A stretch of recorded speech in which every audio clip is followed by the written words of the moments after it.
경제브리핑 불편한 진실이 여러분의 확실한 두통 치료제가 되어드리겠습니다. 경제 뉴스가 연예 뉴스처럼 쉽게 들리는 그날까지 경제브리핑 불편한 진실.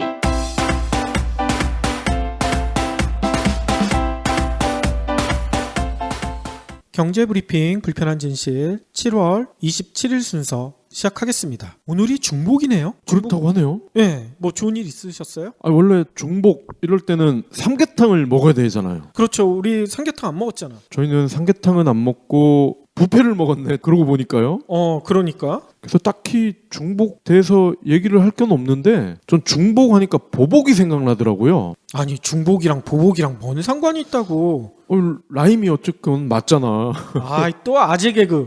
보복 왜 말씀을 드렸냐면은 앞으로는 보복 운전을 하다가 적발이 되잖아요. 예. 형사 입건은 기본이고 운전면허가 정지, 취소된대요. 아하. 그러니까 오늘 경찰청이 중복을 맞아 보복 운전에 대한 면허 취소 정지 처분을 할 수 있다. 이러한 내용을 담은 도로교통법 시행령과 시행규칙을 28일부터 시행하겠다. 이렇게 밝혔어요. 뭐 이거는 박수를 쳐줘야 될 것 같은데요.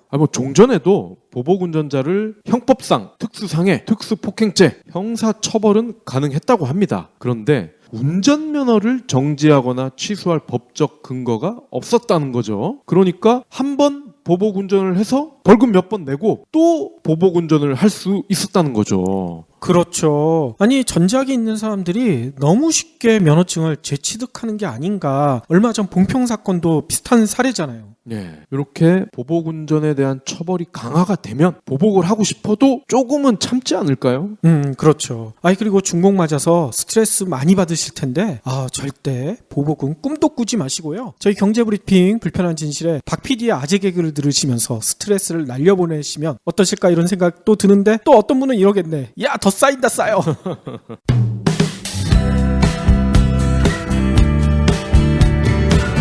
어젯밤 꿈에 공자님, 예수님, 부처님, 소크라테스가 동시에 나타나서 나를 롤모델로 삼아라 이렇게 말씀을 하시는 거야. 정말? 세계 4대 성인을 패키지로 만든 거네? 그럼 로또 사야지. 그래야 되겠지? 근데 어떤 분을 콕 집어서 나의 영웅으로 모셔야 될까 고민이 되긴 하더라고. 물론 네 분 모두 훌륭한 성인이시지. 그런데 예수나 소크라테스는 당시 적이 너무 많았다고 하더라고. 게다가 부처님은 왕자였잖아. 그런데 숙세와 인연을 끊어버리셨지. 그러고 보니 공자님은 사형을 당하지도 않았고 현실에서 제자들과 같이 삶을 살으셨네. 이렇게 심오한 생각을 언제부터 했던 거지? 사실 알고 봤더니 공자님이 평생 구직 활동을 하셨더라고. 자신의 이야기를 들어줄 수 있는 왕을 찾아다니시면서 나를 써주세요 이러고 다니셨거든. 공자님이야말로 지금 현대인들이 가장 공감할 수 있는 분이 아닐까 이런 생각이 들더라고. 공자님도 윗사람을 모셔야 하는 스트레스, 취직을 해야 하는 스트레스를 겪었다는 거구나. 나랑 공자님도 결국 같은 인간이었구나. 사실 며칠 전부터 내가 논어에서 얻은 것 이런 책을 읽고 있거든. 이 책을 보니까 보통 사람 공자의 모습이 디테일하게 나와 있어. 직장인의 신금을 올리는 미생 버전의 논어라고 할까? 미생 버전의 논어라. 괜찮은데? 내가 논어에서 얻은 것이라고 했지? 나도 논어에서 뭘 좀 얻어봐야겠다. 삶이 흔들릴 때 나를 잡아주는 힘. 내가 논어에서 얻은 것 서점에서 만날 수 있습니다. 그러면 오늘 꼭 챙겨야 할 경제 브리핑. 앞으로는요, 노후 경유 차량은 서울 시내를 다닐 수가 없대요. 노후 경유 차량이면 잠깐만, 나 트라지 몰고 있는데? 그러니까요. 그래서 저는 이 브리핑을 준비하면서 이제 이 PD님 큰일 났네, 이거 새 차 사야 되겠는데 하고 조건을 봤더니 간단해요. 그래요? 나 돈 없는데. 2005년 이전에 등록된 경유 차량이 대상이고요. 하나가 더 있습니다. 무게가 2.5톤. 2.5톤이면 트라제는 어떻게 되죠? 이 2.5톤이라는 게 이제 공차 중량이죠. 공차 중량. 공차란 얘기는 우리 마시는 공차가 아니고 버블티 맛있긴 한데. 또 아재 개그야. 틈만 나면. 네, 사람이 없고 짐도 없는 그런 상태를 말하죠. 그렇죠. 그러니까 공차인데 2.5톤 정도 되려면은 우리 흔히 볼 수 있는 트럭 있잖아요. 막 작은 트럭들 그 정도는 돼야 2.5톤 이상이 나올 것 같습니다. 아, 그러면 트라제는 빠지는 거예요? 아슬아슬하게 빠질 것 같아요. 아우, 다행이네. 돈도 없는데 큰일 날 뻔했어요. 전 트라제 정도면 당연히 2.5톤 되지 않을까 생각했는데 안 되더라고요. 진짜 다행입니다. 네, 서울시가요 내년부터 2019년까지 단계적으로 오래된 경유차를 운행을 제한을 하겠다. 그래서 내년 1월부터는요 2002년 이전 꽤 오래됐죠. 2002년이면 이게 몇 년이에요? 15살이네요. 15살 된 노후 경유차는 아예 운행이 안 돼. 아하. 인천 경기 등록 차량도요 현재 운행 제한 대상인 경우에는 서울에 들어올 수가 없습니다. 다 막아버리는군요. 네. 그리고요 2018년부터는 서울은 물론이고 인천, 경기 2004년 6월 이전 등록된 노후차도 수도권 전체를 다닐 수가 없대요. 그러니까 해가 갈수록 강화되죠. 그러네요. 그래서 2019년부터는 2005전 이전 등록된 서울 차량이 11만 3천 대. 그러니까 단속 대상이 되는 차가 적지 않습니다. 근데 제가 이 브리핑을 하면서 한편으로 이런 생각도 들어요. 노후차를 못 다니게 하는 취지는 이해가 되는데 그러면 이분들에게 뭔가 대안을 마련해 주느냐? 그건 또 아니야. 무조건 맡기만 한다? 그렇죠. 그 얘기는 뭡니까? 새 차 사라는 거 아니야. 아하. 목적이 거기 있었네. 애플 하면 어떤 이미지가 떠오르세요? 돈 많이 번다. 그렇죠. 애플은 지금까지 거의 매출이 감소한 적이 별로 없었죠. 네. 스티브 잡스가 복귀한 이후로부터는 매년 매출액을 늘려가면서 승승장구해 왔었잖아요. 근데 올 들어 이게 상황이 바뀌고 있다고 합니다. 외신들이 전한 바에 따르면요. 애플이 올해 3분기 매출이 423억 6천만 달러로 지난해 같은 기간에 비해 14.6% 감소할 것으로 발표를 했다고 해요. 와, 14.6%면은 예상보다 많은데요? 그러니까요. 지난 2분기에도 감소했잖아요. 근데 그때는 일시적이었다 뭐 이런 얘기들이 많이 나왔는데 벌써 2분기 연속 감소. 뭔가 심상치가 않죠? 같은 기간 애플의 주 캐시카우인 아이폰 판매량도 엄청 줄어들었나 봐요. 지난해 3분기에는 4,750만 대였는데 올 3분기에는 4,040만 대. 거의 700만 대 가까이가 줄어들어 버렸대요. 와. 아이폰이 애플 매출의 3분의 1 하면서요. 그렇죠. 아니 아이폰이 이렇게 안 팔리면 또 다른 제품들도 많잖아요. 아이패드나 애플워치 이런 것들이 잘 팔리면 그나마 이거를 보충할 수 있을 텐데 이것들도 실적이 별로라는 거예요. 그러니까 업계에선 벌써 이런 얘기가 나오고 있습니다. 아이폰을 대체할 신무기가 보이지 않는다. 애플의 위기가 다가오고 있다. 이렇게 얘기를 하고 있어요. 그러면 자연스럽게 9월에 나오는 아이폰 7에 기댈 수밖에 없겠네요. 그렇죠. 그런데 시장의 전망은 그렇게 녹록치가 않은 것 같아요. 일단 아이폰 7은 가칭이긴 한데요. 이거는 전작에 비해서 획기적인 업그레이드가 없을 것이다. 대체적인 전망이 이렇대요. 네. 그러다 보니 아이폰 7이 전작보다 많이 팔릴 것이다. 이렇게 전망하는 전문가들도 거의 없다고 합니다. 그러니 애플이 반전을 이룰 계기가 거의 없어 보인다. 뭐 이런 얘기가 나오고 있는 거죠. 갤로트 7은 홍채 인식이 들어간다는 거 아닙니까? 근데 아이폰 7이 그걸 바로 따라할 수는 없잖아. 창피하잖아. 그렇죠. 근데 저희가 예전에 IT 레전드 시간에도 한번 얘기 드렸듯이 애플의 지금 CEO인 팀 쿡은 관리의 대가잖아요. 이런 상황에서 애플을 어떻게 관리해 나갈지 그것도 한번 지켜봐야 될 것 같습니다. 다음 소식입니다. 운전기사를 대상으로 갑질을 해서 말이 많았죠. 정일선 현대 BNG 스틸 사장. 이 양반이 새로운 비리가 드러났어. 어떤 비리예요? 아무래도 이제 금수저 아저씨니까 운전기사를 대동하지 않겠어요? 그러겠죠. 근데 3년간 무려 61명이나 교체를 했다는 거야. 운전기사분을. 아니 3년간 61명이요? 이게 상식적으로 이해가 안 되죠. 아니 그러면 한 달도 못 버텼다는 얘기 아니야? 그러니까요. 뻔하죠. 이 사람이 가혹행위를 했거나 그죠? 일을 너무 많이 시켜서 도저히 버틸 수가 없다. 뭐 둘 중에 하나 아니겠어요? 그럴 것 같네요. 이 같은 사실은요, 고용노동부가 조사를 하다가 밝혀졌다고 해요. 고용노동부 서울 강남지청이 정 사장을 근로기준법 위반 혐의로 입건을 하고 사건을 21일 기소의견으로 서울중앙지검에 송치를 했다고 오늘 밝혔습니다. 아, 구체적인 혐의는 어떤 건가요? 3년간 운전기사 61명을 주 56시간 이상 일하도록 시켰대. 주 56시간? 예. 이건 진짜 노동법 위반이네. 거의 노예 수준이죠. 이들 가운데 한 명은 폭행을 당한 혐의가 있고요. 아니 그러면 정일선이라는 사람이 도대체 누구길래 이런 노예를 부리는 말도 안 되는 짓을 했나? 현대가 3세입니다. 고 정주영 회장의 넷째 아들인 고 정몽우 전 현대알루미늄 회장의 장남이라고 합니다. 진짜 금수저 중에 금수저군요. 네. 앞서 정 사장은요, A4 용지 140여 장의 분량을 운전기사들에게 매뉴얼로 만들어서 줬대. 바뀔 때마다. 이거 140여 장 지가 친 건 아닐 거 아니야. 또 밑에 시켰을 거 아니야. 근데요, 내용이 가관입니다. 모닝콜과 초인종을 누르는 시간, 그리고 방법. 이것도 아니, 방법이 있어야 되나요? 초인종을 누르는데 뭐 방법이 있나? 아니, 그러니까. 뭐 따따따따따 이렇게 눌러야 된다 뭐 이런 거 같아. 자기가 놀라지 않도록. 그러니까 140여 장에 어떠한 내용이 담겨 있는지 미루어 짐작이 되지 않습니까? 그러겠네. 만약에 매뉴얼대로 움직이지 않아, 조금이라도 실수를 해, 우리가 어제 20%의 여지를 남겨놓으라고 그랬잖아. 2%만 여지가 남아도 가차없이 싸다구가 날라올 수도 있었을 것 같아요. 아이고. 이 양반은 운전기사를 1,000원짜리 티셔츠로 생각을 하는 것 같아. 그러니까 이 사람한테는 사람이 아니라 로봇을 붙여줘야 되겠네. 저희가 얼마 전에도 브리핑 시간에 전세 가격 같은 부동산 시장에 변화가 좀 보인다 이런 얘기를 했었잖아요. 네. 전세 가격도 이제 오름세가 꺾이고 있다 뭐 이런 얘기를 했었는데 유일하게 땅값만은 계속 오르고 있는 걸로 나타났다고 합니다. 네. 국토교통부에 따르면요. 무려 땅값이 68개월 연속으로 올랐대요. 68개월이면 몇 년이에요 이거? 그러니까. 아무튼 국토교통부가 밝힌 자료에 따르면요. 올해 상반기 전국 집가 변동률은요. 1.25%나 상승했대요.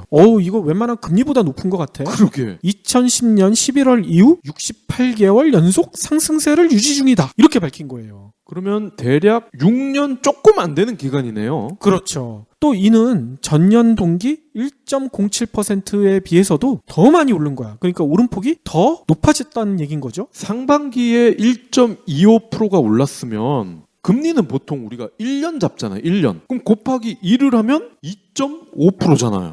그러니까. 이러니까 다들 땅을 사려고 하지. 은행에 돈 넣는 것보다 훨씬 낫잖아요. 그러니까. 아니 그러면 도대체 어디가 가장 많이 올랐을까 봤더니만요. 수도권보다는 지방의 상승폭이 컸다고 해요. 수도권은 1.12%, 지방은 1.48% 이렇게 나타났다고 합니다. 특히 수도권 중에 서울은요. 1.34%가 올라가지고요. 2013년 9월부터 34개월 연속 상승 중 이렇게 나타났대요. 거의 떨어진 데가 없군요. 그렇죠. 제일 많이 오른 것도 궁금한데요. 가장 많이 오른 곳은요. 서귀포시. 오. 서귀포시가 6.08%가 올랐거든요. 이유가 뭐냐? 제2공항이 발표됐잖아. 예. 그래서 인근 지역에 대한 투자 수요가 엄청 몰려들었대요. 그래가지고 가장 높은 상승률을 기록했다고 하고요. 울산 동구와 거제시 같은 경우에는 조선업 경기가 부진해지면서 오히려 0.28%, 0.19% 빠지기 시작했다고 합니다. 조선업으로 먹고 사는 이들 동네만 이례적으로 집가가 내려갔군요.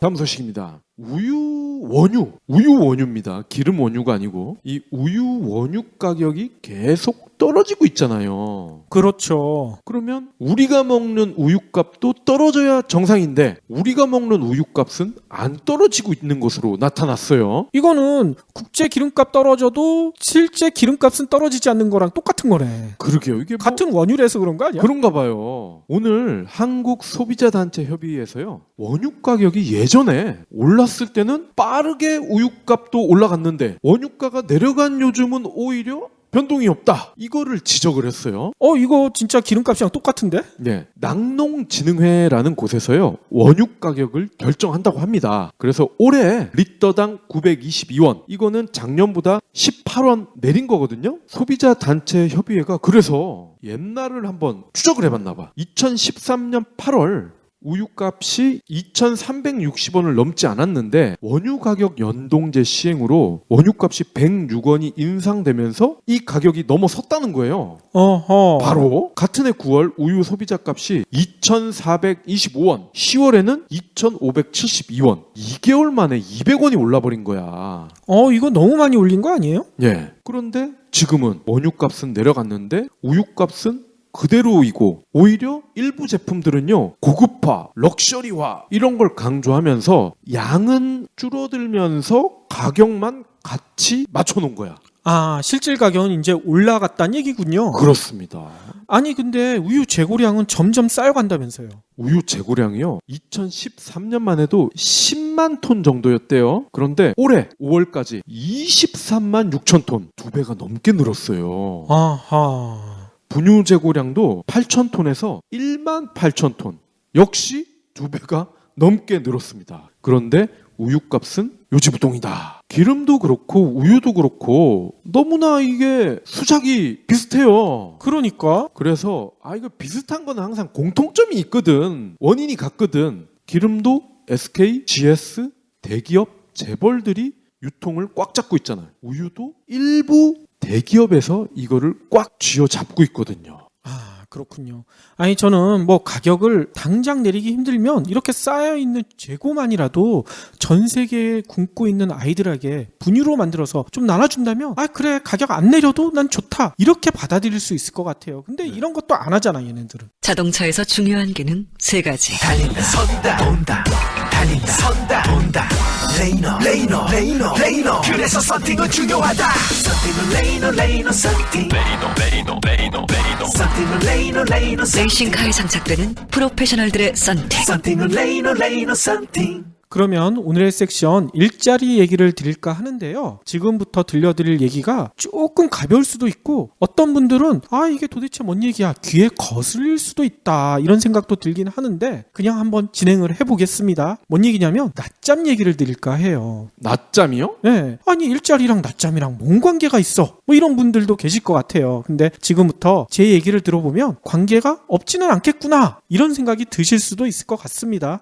일단 제가 지난 주말 책을 보면서 꾸벅꾸벅 졸고 있었거든요. 아니 근데 초등학교에 다니는 딸이 아빠가 조는 모습이 별로 보기가 안 좋았나 봐. 갑자기 자기가 읽던 책 수수께끼 책이었거든요. 예. 거기에 있는 문제를 낼 테니까 맞춰보라는 거예요. 졸려 죽겠는데 제가 왜 저럴까. 아무튼 들었어요. 우리 딸이 낸 문제 중에 이런 게 있었어요. 세상에서 가장 무거운 것은 수수께끼예요. 눈꺼풀. 그렇죠. 정답 아시죠?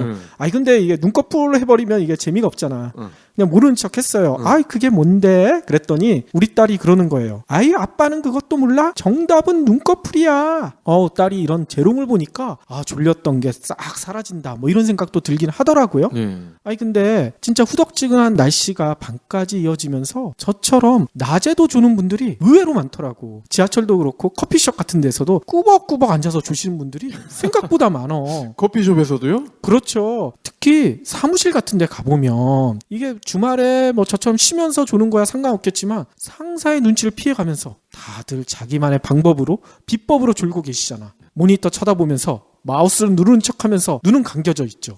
그 얘기를 들으니 제가 수습 때 기억이 나네요. 저 수습 때 잘 데가 없어서 눈치도 보이고 변기 위에서 졸았어요. 맞아요. 참고로 전 박유천은 아니지만 변기 위에서 잠을 잤습니다. 그 사건 얘기하는 거군요. 아무튼 그렇게 화장실이나 또 산에 뭐 잘 갖춰진 데들은 휴게실이 있잖아요. 이런 데에서 꿀맛 같은 낮잠을 즐기는 뭐 이런 직장인들도 있고 그 상황이 안 되면 그냥 커피만 연신 마셔야 되는 거야. 잠 쫓기 위해서. 그런데 진짜 세상에서 가장 무거운 눈꺼풀을 이기기가 쉽지가 않죠. 게다가 이거 못 이겨가지고 위에 상사한테 들키기라도 하는 날이면 이거 어떻게 되겠습니까? 진짜 혼날 각오를 해야 되지 않겠어요? 네. 얼마 전에 외신 사진 보니까 어떤 CEO가 장난으로 자기 직원이 졸고 있는 모습을 자기랑 같이 해가지고 배경화면으로 해서 사진을 찍어가지고 사내 게시판에 올렸더라고. 네, 예. 그 직원은 어떻게 되겠어? 진짜 화들짝 놀랍지 않았겠어요? 그런데 최근에 재미난 일들이 있더라고요. 뭐냐면 이같이 상사의 눈치를 보지 않고 당당하게 낮잠을 즐기는 직장인들이 늘어나고 있대. 아니 그게 가능해요? 그러니까 도대체 이 직원들은 무슨 배짱일까? 뭐 이런 생각도 들잖아요. 근데 회사 차원에서 낮잠을 잘하고 권유를 한대. 그러니까 이제 당당하게 낮잠을 즐기는 거죠. 저기 스페인이나 남미 쪽 아니에요? 뭐 이런 시에스터 비슷한 제도를 도입한 건데 이게 스페인이나 이런 데가 아니라 국내 기업들 중에서도 그런 데가 있다는 거예요. 아니 다들 그런 생각하실 거예요. 아니 바쁘게 일을 해야 되고 경제가 이 모양인데 낮잠 자는 게 말이 돼? 이렇게 생각할 수도 있겠지만 지금부터 그런 회사들이 어떤 회사들인가 소개를 해드릴게요. 마이다스 IT라는 회사가 있죠. 이 회사가 건설 기계 분야 소프트웨어 개발업체인데요. 복지가 엄청 좋은 회사죠. 한국의 구글로 불리는 그런 회사잖아요. 근데 이 회사 직원이 한 400여 명 정도 된대요. 근데 이 회사에서는 직원들에게 매일 낮잠을 주무세요 이렇게 권한대요. 그러면 뭐 낮잠 자라고 하니까 잘 텐데 그냥 책상에 이렇게 엎드려서 자는 게 아닐까 이렇게 생각하시는 분들도 있을 텐데 그게 아니라는 거예요. 낮잠을 잘 수 있는 조건을 완벽하게 맞춰준다는 거야. 네. 뭔 얘기냐면요. 점심시간인 낮 12시부터 오후 1시 10분 1시도 아니에요. 10분 더 1시 10분까지 사무실 안에 모든 조명을 꺼버린대. 그리고 소음 내는 것도 금지시킨다는 거야. 네. 뭐 전화나 이런 것도 사무실 안에서 하지 말고 나가서 하라는 거야. 왜? 직원들 낮잠 자야 되니까. 게다가 낮잠을 책상에 엎드려 자면 건강에 나빠지잖아요. 편안하게 낮잠을 잘 수 있도록 뒤로 완전히 젖혀지는 고급 요추 의자, 그 다음에 목 베개 이런 것도 직원들한테 준대. 제대로 자라는 거지. 아니 근데 저는 요추 의자에서 자기가 좀 힘들어요 이런 직원도 있을 거 아니에요? 이런 직원들은 옥상에 안마 의자를 설치해놨대요. 거기 가서 자라는 거야. 안마 받으면서. 와. 또 수면실도 있대. 뭐 여성들은 진짜 남들 보는 데서 자기가 힘들잖아요. 수면실 가서 잠을 더 청할 수도 있다는 거예요. 이 덕분에 대부분의 직원들이 점심을 한 3, 40분 안에 뭐 빠른 사람들은 한 10분 안에도 먹겠죠. 네. 빨리 먹고 와서 사무실에서 낮잠을 즐기고 있다. 이러더라고. 좋겠다.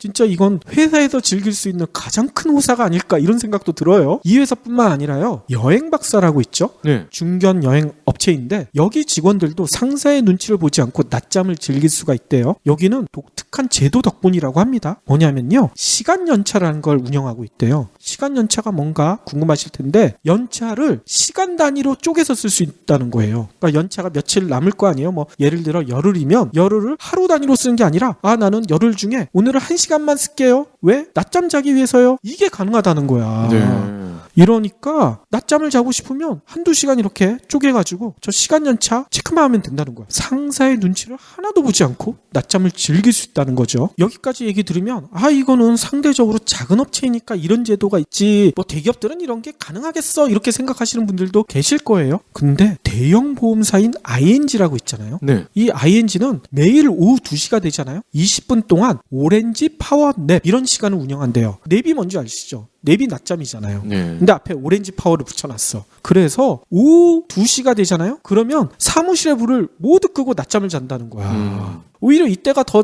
잠이 많이 올 것 같아요. 점심 바로 먹고 난 다음보다는. 그러게요. 2시가 사실 제일 졸리죠. 소화가 이제 막 왕성하게 일어날 때니까. 그러니까 저도 제일 졸릴 때가 2시쯤이거든. 근데 여기는 20분 동안 모든 직원이 다 파워냅을 한다는 거야. 조금 짧네요. 좀 짧긴 한데 이 정도로 도 얼마나 좋아요. 이런 회사뿐만 아니라 꿈의 복지를 자랑하는 구글 코리아, 또 한국 MS, 한국 IBM 이런 외국계 회사들도요. 직원들의 낮잠을 권하고 있대. 예. 잘하는 거지 졸리면. 도대체 왜 이럴까요? 이유는 생각보다 간단하다고 합니다. 충분히 자야 건강한 것은 물론이거니와 일의 효율을 높일 수 있다 이렇게 생각한다는 거예요. 아니 이게 가능할까? 낮잠 자고 일어나면 또 업무에 복귀하는데 시간이 많이 걸릴 텐데 효율이 낮아지지 이게 말이 돼? 이렇게 얘기하시는 분들도 계실 텐데요. 이미 여러 연구에서 낮잠이 생산성을 높인다는 게 증명되고 있대요. 제가 그래서 낮잠과 관련된 연구를 한번 쫙 검색을 해봤어요. 네.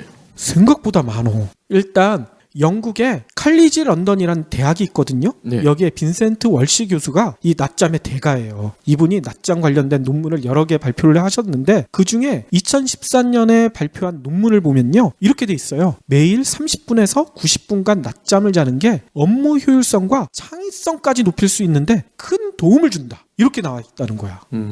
그러면서 월시 교수는 이런 얘기를 한대요. 우리는 산업혁명 이후에 낮에 한두 시간 자는 대신 밤에 잠을 몰아서 자야 한다. 이런 관념에 사로잡혀 낮잠의 이점을 간과해왔다. 이런 지적을 하세요. 그래서 두뇌에 휴식을 주는 게 중요한데 나는 그래서 매일 오후에 낮잠을 잔다. 본인 스스로도 낮잠 잔다고 밝히신 거야. 네. 재밌죠. 또 미 항공우주국 나사라고 하잖아요. 여기서도 낮잠에 관련돼 가지고 연구를 해봤나 봐. 뭐냐면요, 우주선 조종사 그다음에 항공기 조종사 대상으로요, 낮잠을 40분 즐긴 측과 또 낮잠 안 자고 계속 일했던 이 두 그룹의 각성도와 작업 효율, 이거를 평가를 해봤나 봐요. 당연히 결과는 어떻게 나왔겠어요. 낮잠을 잔 쪽이요, 각성도는 무려 100%가 높아졌대요. 작업 효율은 34%. 비행기 조종사 같은 분들은 순간순간 결정을 해야 되잖아. 네. 각성도가 높고 낮고에 따라서 사고가 발생하고 발생 안 하고가 달라지거든요. 엄청 이 차이는 크다고 합니다. 하버드 대학에서도요, 낮잠에 관련돼서 연구를 했대요.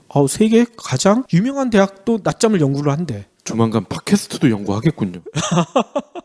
그래요. 아무튼 하버드 대학 연구 결과에 보면요, 정심 전 60분에서 90분가량 낮잠을 자잖아요. 그러면 밤에 8시간 수면을 취한 것처럼 사고력이 회복된대. 점심 전에요? 그러니까. 이것도 재밌죠? 또 독일에 자클란트란 대학이 있대요. 여기는 낮잠을 45분간 취한 뒤에 기억력을 측정해 봤나 봐요. 그랬더니 차이가 얼마가 났는 줄 아세요? 최대 5배. 뇌가 휴식을 취하고 난 다음에 기억을 더 잘한다는 거죠? 그렇죠. 기억력이 5배가 높아졌대. 거기에 대한 이유도 밝혀놨어요. 기억력을 강화하는 특정 뇌파인 숭정 방추가 있대요. 이게 낮잠을 자는 동안 활발해진대. 그래서 뇌에 새로 주입된 정보를 정리하는데 도움을 준다는 거예요. 네. 그러니까 이게 머리가 반짝반짝 빠르빠르 돌아간다는 거지. 그래서 이런 낮잠의 효능을 미리 알았던 위인들도 상당히 많았던 것 같아. 위인들 중에 낮잠 매니아들이 생각보다 많아요. 네. 어떤 분이 있느냐? 대표적인 사례가 윈스턴 처칠. 2차 대전을 승리로 이끈 영국 수상이잖아요. 네. 근데 윈스턴 처칠은 재미난 일화가 상당히 많은데 그 중에 하나가 독일 미사일이 런던 항공을 막 날라드는데 낮잠 시간이 되면 꼭 낮잠을 잤다는 거야. 미사일 떨어지는데도. 그래서 윈스턴 처칠이 2차 대전이 끝난 후에 이런 얘기를 했대요. 그 힘든 시절 나를 견뎌낼 수 있게 했던 게 낮잠 덕분이었다. 매일 낮잠을 잔 덕분에 그렇게 힘든 2차 세계대전을 이길 수가 있었다. 이렇게 얘기를 했다는 거예요. 자기는 수상이니까 잘 수 있었지. 그럴 수도 있겠지만. 쫄병이 봐. 쫄병도 잤지 않았을까? 수상이 자면 옆에서 같이 자지 않았을까? 그건 잘 모르겠어요. 아무튼 그래서 일부 전문가들은요, 이런 평가도 한대요. 2차 대전 때 처칠은 이기고 히틀러는 졌잖아요. 근데 히틀러는 낮잠을 안 잤다는 거야. 그래서 히틀러가 진 이유가 처칠처럼 낮잠을 자지 않았기 때문이다. 이렇게 주장하는 전문가들도 있대. 이거는 그 전문가들이 자기 밥벌이 하기 위해서 자가 발전을 한 것 같고요. 2차 세계대전이 영국, 미국 쪽으로 승리가 돌아간 거는 그것 때문 아니에요? 그 천재 수학자 튜링.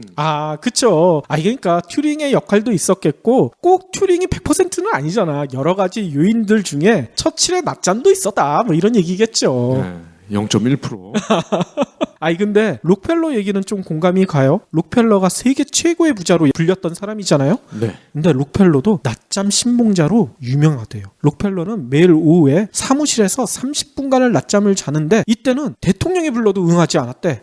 대통령이 불러도 난 낮잠 자야 돼요. 그 시간을 꼭 지켰다는 거야. 그래서 록펠러는 세계 최고의 부를 쌓으면서도 98세까지 장수했는데 이게 낮잠 덕분이란 얘기가 있어요. 돈 덕분이겠죠.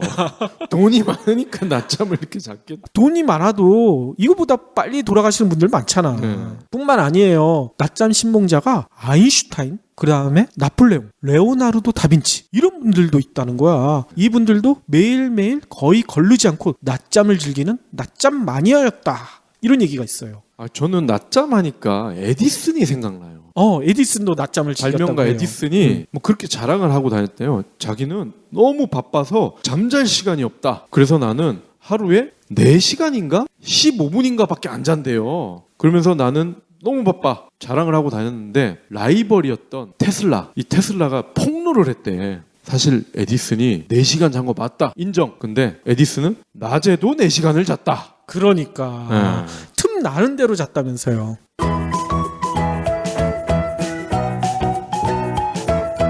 진짜 여기까지 들어보면 낮잠의 효능이 생각보다 크지 않겠어요? 위인들도 이렇게 낮잠의 효능을 인정하고 있고요. 네. 그런데 낮잠이 부족할 경우, 그러니까 수면이 부족할 경우 부작용이 생긴다는 연구 결과도 있더라고. 이것도 재밌지 않아요? 그거는 우리가 얼마 전에도 목격했잖아요. 봉평 터널 버스 사건. 그것도 그렇고. 근데 이게 진짜 본격적으로 조사한 연구가 있는데 미국의 국민 수면 장애 연구 뭐 이런 게 있대. 네.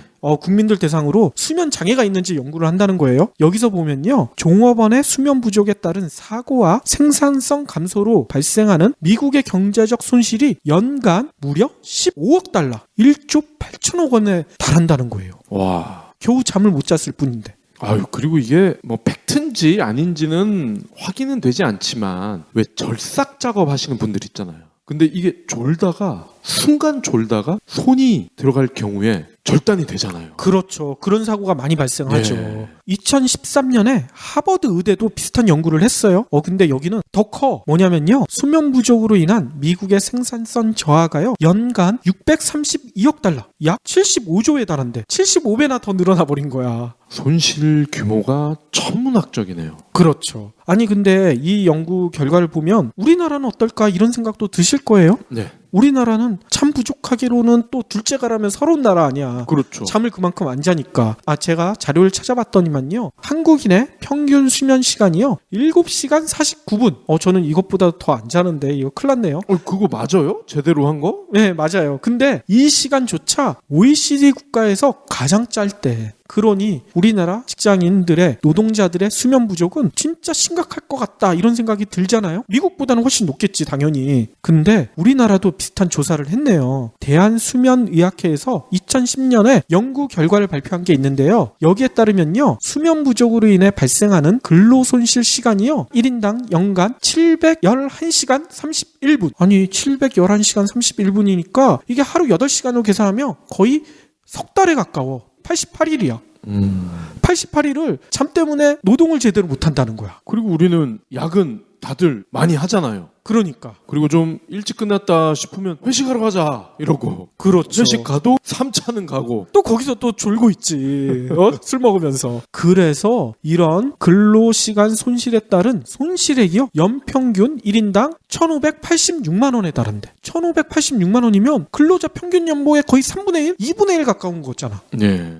이게 수면 부족으로 발생한다는 거야. 생각보다 너무 크지 않아요? 기업에서 봤을 때는 이러한 손실이 눈에 보이지 않으니까 아마 파악을 하기는 어려울 것 같은데 이거를 우리나라 전체로 봤을 때는 엄청난 손실이네요. 그렇죠. 그런데 심각성은 여기서 그치는 게 아니더라고요. 잠이 부족할 때 생산성만 떨어뜨리는 게 아니라 도덕성에도 치명적인 결과를 일으킨대. 도덕성이요? 그럼 착한 사람이 나쁜 놈이 된다는 거예요? 그럴 수도 있다는 거예요. 미국의 노스캐롤라이나대와 애리조나대 교수들이 간호사와 학생의 수면 부족이 어떤 영향을 미치는지 조사를 했는데 여기서는 그냥 수면 부족이 되면 혁신적인 생각이나 리스크 관리 또 전략적 기획 이런 것들을 제대로 못하지 않을까 이런 추정하에 연구를 하다 보니까 놀라운 사실을 발견했대요. 뭐냐면 수면 부족이 이런 거에도 영향을 미치는 것은 물론이거니와 일탈과 비윤리적인 행동을 증가시킨다. 이렇게 나타났다는 거예요. 네. 예를 들어 이런 거죠. 수면 부족에 시달린 간호사들은요. 환자들을 무례하게 대한 또 부적절한 반응을 보인다는 거야. 뿐만 아니라 실험에 참가했던 대학생들은 수면 부족에 시달리잖아요. 그러면 관독관이 없었을 때 약속된 참가비보다 더 많은 돈을 챙기려고 비윤리적인 행동을 한다는 거야. 네. 너무 놀랍지 않아요? 이게 너무 졸려서 사고력이 좀 떨어져서 그런 건가요? 그럴 가능성이 상당히 크죠. 그래서 수면 부족은요. 단지 업무상의 실수, 그다음에 생산성을 낮추는 이런 데에만 그치는 게 아니라요. 회사에 막대한 경제적이고 도덕적인 손실을 가지고 올 수 있다. 비리를 저질 수도 있다. 이런 지적이 나온다는 거예요. 방금 간호사를 언급하셨는데 종합병원 같은 데는 3교대를 하잖아요. 그럼 나이트 당번을 쓰는 분이 반드시 나오기 마련인데 가뜩이나 잠을 못 자는데 나이트 당번이 걸릴 경우에는 더 잠을 못 자거든요. 그렇죠. 심각한데요. 진짜 이 연구 결과는 진짜 저는 놀랍다는 생각이 들더라고요. 그래서인가 세계적인 선진 기업들은요. 직원들의 숙면을 관리를 하고 있대요. 제대로 자야 생산성도 높아지고 직원들이 비리를 안 저지르잖아. 예. 구글 같은 경우에는요. 근무 시간의 20%를 낮잠 시간으로 지정해서요. 수면실에서 휴식을 취하는 거를 그냥 인정을 해준다는 거야. 또 나이키는 사내에 콰이어트룸, 조용한 방이라는 얘기겠죠. 여기서 직원들이 편하게 낮잠을 즐길 수 있도록 보장을 해주고 있대요. 또 페이스북 같은 경우에는요, 사무실 곳곳에 낮잠 캡슐인 에너지팟 이런 걸 설치한대요. 그냥 거기에 쏙 들어가면 누가 자고 있는지도 보이지도 않아. 편하게 자라는 거죠. 그 자고 있는 사람 위에 누울 수도 있겠네. 아예 한 사람만 들어간다니까 누우면 안 되죠. 그런데 미국에서도 아직까지 이렇게 공식적으로 낮잠을 도입한 기업의 퍼센테이지는요 6%밖에 안 된대요. 그런데 아무튼 이렇게 공식적인 낮잠을 인정해주는 기업들이 늘어나는 추세라고 합니다. 그래서 미국의 최대 보험 회사인 에트나의 마크 버톨리나 회장은요, CNBC와의 인터뷰에서 이런 얘기를 했어요. 충분히 자지 못한다면 판단력과 생산성이 떨어진다. 숙면이 기업에 더 큰 이익을 가져다 준다는 근거는 너무나 많다. 이렇게 강조를 하더라고요. 네. 운전도요. 음주운전 위험하다고 그러잖아요. 근데 음주운전보다 더 위험한 게 졸음운전입니다. 그렇죠. 무려 5배나 더 위험이 크다고 하네요. 맞습니다. 그런데 이 외국 소식 들으시면서 우리나라는 너무 딴 나라 얘기네 이런 생각을 하시는 분들이 많을 것 같아요. 왜냐면 우리나라에선 낮잠 좀 작게요 했다가는 진짜 뭐가 날라오죠. 네. 네가 회사 다닐 거야 말 거야 뭐 이런 얘기까지 나오잖아. 실제로 지난해 취업 포털 자코리아가 남녀 직장인 2,000명을 대상으로 낮잠에 대한 설문조사를 했는데 결과가 아주 끔찍해요. 뭐냐면요, 97.3%가요 근무 시간에 졸음을 느낀 적이 있다 이렇게 답변을 했대요. 네. 근데 거의 한 3%는 전혀 졸음을 느낀 적이 없다? 이건 좀 이상하긴 해. 거의 100%일 것 같은데. 아무튼 이렇게 많다는 거예요. 근데 문제는 특히 쏟아지는 졸음 때문에 업무에 지장을 받은 적이 있다. 이런 대답이 76.4%. 이것도 좀 보수적으로 낮게 얘기한 것 같아. 네. 거의 100%지 않겠어요? 근데 왜 이런 결과가 나타났을까? 여러분들도 다 알고 계실 거예요. 진짜 근무 중에 졸거나 업무 시간에 잠을 잔다? 이건 우리나라에선 거의 금기시돼 있잖아. 앞에 얘기했던 몇몇 회사 이런 데들만 낮잠을 권하고 있지. 진짜 졸고 있다가는 뒤에서 뭐가 날라오죠. 여기가 휴게실이야 사무실이야 뭐 이러면서. 근데 우리나라에서도 이런 금기가 깨져야 되지 않을까, 저는 그런 생각이 들더라고요. 아까 얘기 드렸잖아요. 낮잠이 얼마나 생산성에 도움이 되고 낮잠을 자지 않아서 수면 부족이 되면 생산성 저하는 물론 도덕적인 해악까지 미친다. 이거를 우리 기업들이 빨리 깨달아야 되지 않을까, 이런 생각이 들거든요.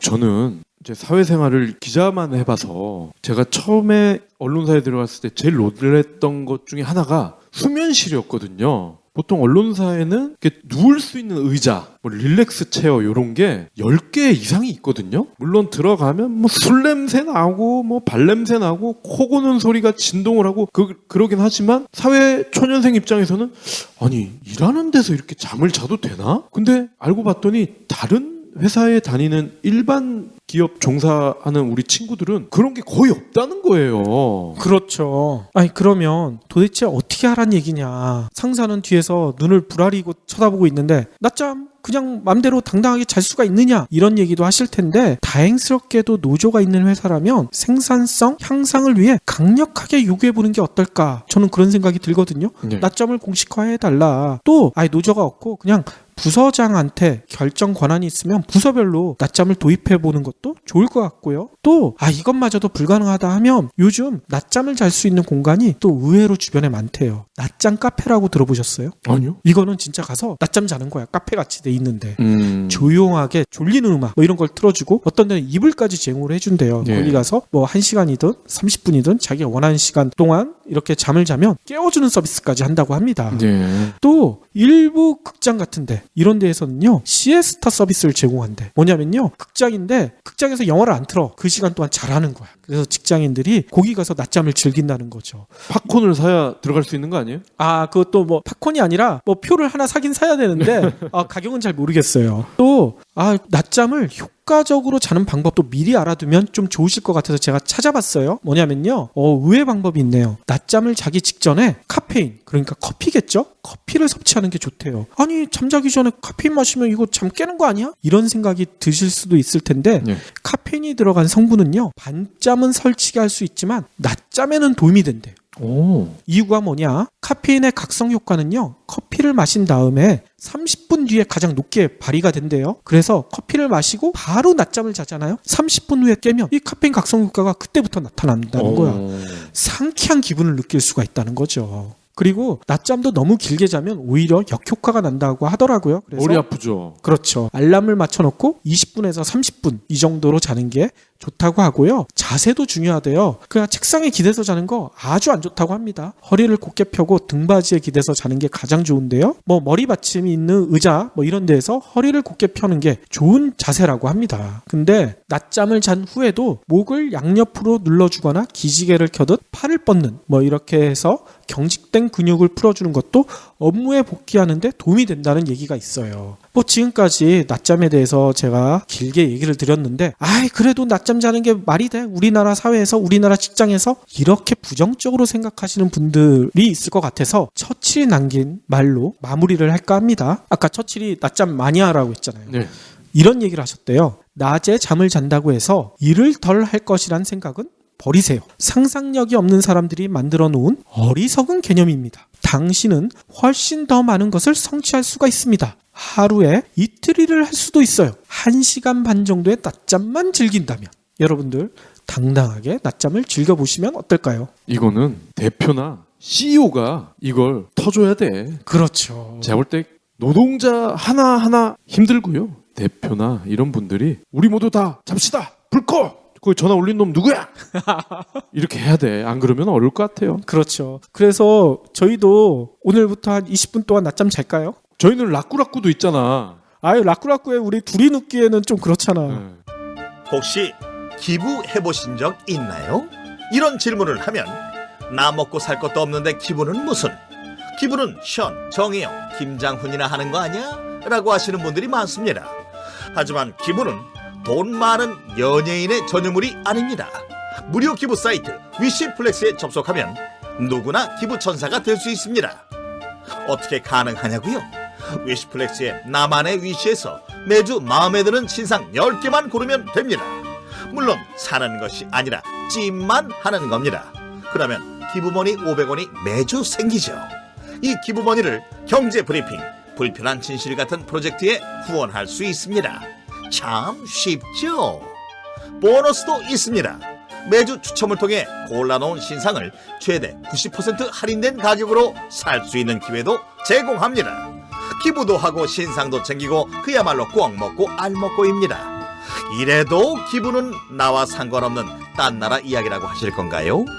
당장 위시플렉스에 접속해 자랑스러운 기부천사의 이름을 올리세요. 마지막으로는요, 제가 페이스북에서 참 재미난 글을 봤어요. 제목이 이렇게 돼 있네요. 강도와 절도의 차이는 누가 더 큰 도둑놈일까요? 그래서 이게 뭔 내용인가 살펴봤더니만 최근 우리 사회를 되돌아볼 수 있게 만들어주는 풍자라고 돼 있더라고요. 그래서 지금부터 한번 알려드릴게요. 중졸인 형과 MBA 출신 동생 두 형제가 은행 강도가 됐대. 그래서 당당하게 은행에 들어가서 이렇게 소리를 쳤대요. 움직이지 마세요. 돈은 정부의 돈일 뿐 목숨은 여러분의 것이니 시키는 대로만 가만히 있으면 아무 문제가 없을 것이오. 좀 논리 정연하지 않아요? 그러니까 모든 사람들이 강도의 말에 예상외로 마음이 편해졌대. 그리고 조용히 엎드렸다는 거야. 이게 도대체 뭘까요? 이게 일반적인 생각을 바꾸는 반전 컨셉의 형성 전략. 잘도 갖다 붙이죠. 네. 강도라면 큰 패닉에 빠지는 일반적인 사람들의 생각을 바꾸는데 이 말 한마디로 성공했다. 이런 얘기인 거예요. 근데 그 다음에 이런 일이 벌어졌다는 거예요. 한 늙은 여성이 갑자기 도발적인 행동을 하려고 했대요. 그러니까 도망 나가려고 한 거겠죠. 그러자 강도는 그 여성한테 차분하게 이런 말을 한다고 합니다. 어머님, 교양 있게 행동하십시오. 말씀드렸듯이 당신을 해칠 이유도 생각도 없습니다. 이게 뭐냐면요, 바로 프로다운 냉정함 유지하기 전략. 이렇대요. 이 강도들은 평소에 연습한 대로 훈련한 대로 어떤 상황에서도 돈을 가져오는 목적에만 집중하면서 냉정함을 유지했다는 거야. 그 결과 두 강도는 무사히 돈을 가지고 나올 수 있었대요. 네. 근데 그 다음 상황이 재밌어요. 돈다발을 무사히 들고 나와서 동생이 형한테 이렇게 얘기를 했다는 거예요. 형, 얼마 훔쳤는지 빨리 세워봅시다. 그랬더니 중졸인 형이 뭐라고 하는 줄 아세요? 이런 바보 같은 놈, 이 돈 다 세려면 얼마나 힘들겠어. 가만히 있어도 오늘 밤 뉴스에서 알려줄 테니 기다려봐라. 이게 뭐냐면 바로 경험의 중요성이라는 거예요. 네. 경험이 학별보다 더 중요한 이유를 여기서 알려준다는 거야. 근데 문제는 강도들이 은행을 떠난 다음에 은행이 진짜 난장판이 됐겠죠. 은행 매니저는 상관한테 경찰에 신고하자 뭐 이렇게 얘기를 하는데 상관이 이런 얘기를 한대. 잠깐 경찰을 부르기 전에 일단 우리 앞으로 10억 원 빼놓고 70억 원은 지금까지 우리가 횡령한 것을 메꾸도록 하자. 이렇게 얘기한 거예요. 네. 이게 뭐냐? 바로 유명한 파도타기, 헤엄치기 전략이라는 겁니다. 하늘이 무너져도 정신만 차리면 된다는 속담, 이거를 기억하면서 위기 상황에서도 냉철함을 잃지 않는 기지와 용기를 여기서 배울 수 있대. 상관은 행복한 미소를 지으면서 이런 얘기까지 한대요. 강도가 매달 들려줬으면 좋겠군. 근데 다음날 뉴스에 이런 얘기가 나왔대요. 100억 원이 강탈됐다. 이렇게 보도가 됐다는 거예요. 네. 근데 강도 형제는 이상해. 자기들이 훔친 돈이 아무리 봐도 100억 원은 아닌 것 같아. 세어봤더니 얼마인 줄 아세요? 20억 원. 강도 형제는 땅을 치면서 이런 얘기를 한대요. 우리는 목숨을 걸고 20억 원을 벌었는데 저 놈들은 손가락 하나로 80억 원을 버는구나. 이게 뭐냐? 바로 시스템의 중요성. 각 분야에서 시스템을 가장 많이 아는 사람이 가장 위험한 사람임을 깨닫게 해준다. 이런 얘기가 들어있더라고요. 네. 이거는 마치 누구 들으라는 소리 같은데? 그렇죠. 저는 이 풍자를 읽으면서 이런 생각이 들더라고요. 유명한 얘기가 있죠. 돈이 없는 게 아니라 도둑이 많은 것이다. 딱 이거를 증명해주는 그런 풍자가 아닐까? 이런 생각이 들더라고요. 누구를 풍자는 걸까요?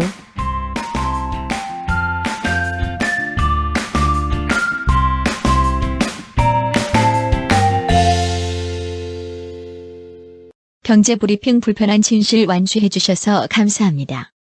하트 투척, 댓글 남기기, 계좌 후원 등 다양한 방법으로 힘을 보태주세요. 계좌 정보는 경제브리핑 팟빵 공지 코너에 있습니다.